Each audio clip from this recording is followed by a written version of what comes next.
গঙ্গা যমুনাতে গতকালকে অনুষ্ঠান শেষ করে ভাগবত সপ্তাহ হোমযজ্ঞ আদি শেষ করে সেখান থেকে চলে এসেছি খাকুরদা গুরদলা দীপক দাস অধিকারীর বাসভবনে।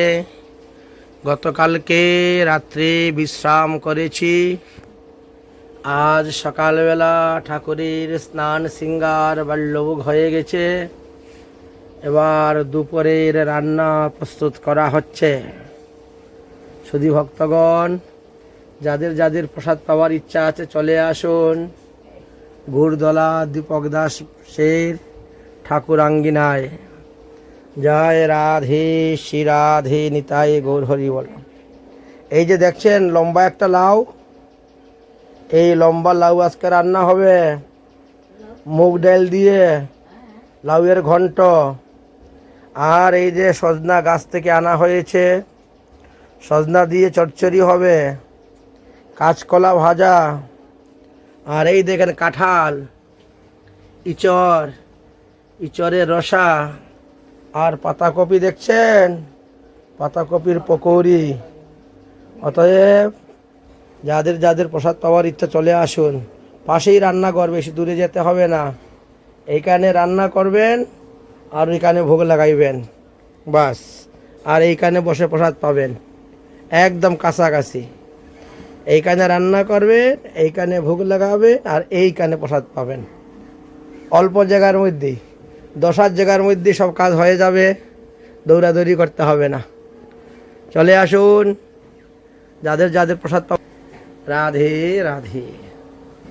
আমার একটু জ্বর হয়েছে তো, এই জন্য দেখেন না এত খাতা কম্বল গায়ে দিয়ে বসে আছি। মাফলার, জাম্পার, চাদর, সোয়াটার সব পরে। জয় রাধে শ্রী রাধে নিতাই গৌর হরি বল, হরি বল, হরি বল।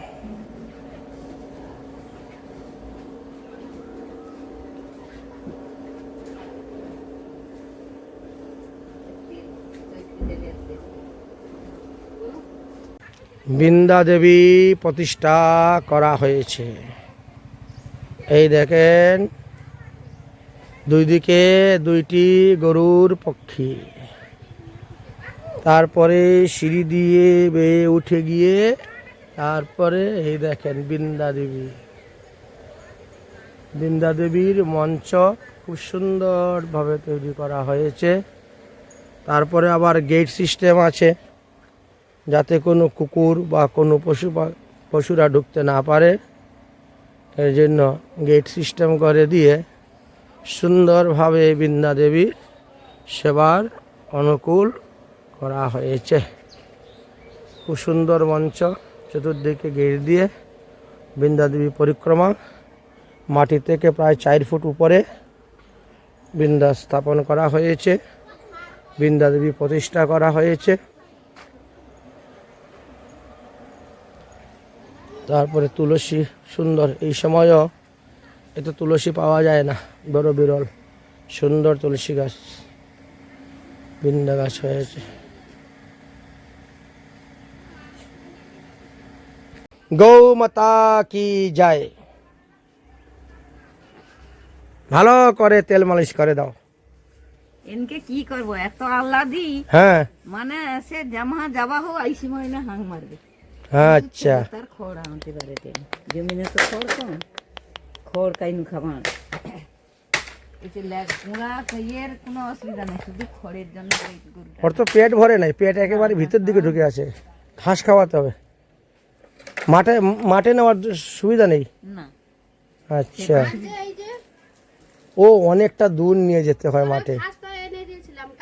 ঘাস খাইতো না, আরো মাছের রোগা হেলা রে। ঘাস খেলেই তো দুধটা বেশি দিবে। ঘাস খেলে রোগা হয়, রোগা হয়, খড়কুটা খায়। এই তোর অবস্থা কেমন রে? তুই ভালো তো? কি একটা গন্ধ করছে, কি দিয়েছ? কর্পুল আর তেল। আচ্ছা আচ্ছা, এই জন্যই। ভালো ভালো ভালো হয়ে গেছে তোমার লাকড়ি ভাড়া। বাহ বাহ বাহ, ওই দেখো খড় খাচ্ছে এটাই। রে তুই খড়কুটা খাচ্ছিস? আর কি করবে, তোর মতো আমিও তো কতবার গরু জন্ম নিয়েছি, কতবার আমিও খড়কুটা খেয়েছি। এবার ভগবানের কৃপায় মানুষ জন্ম পেয়েছি, ভগবানের প্রসাদ খাচ্ছি।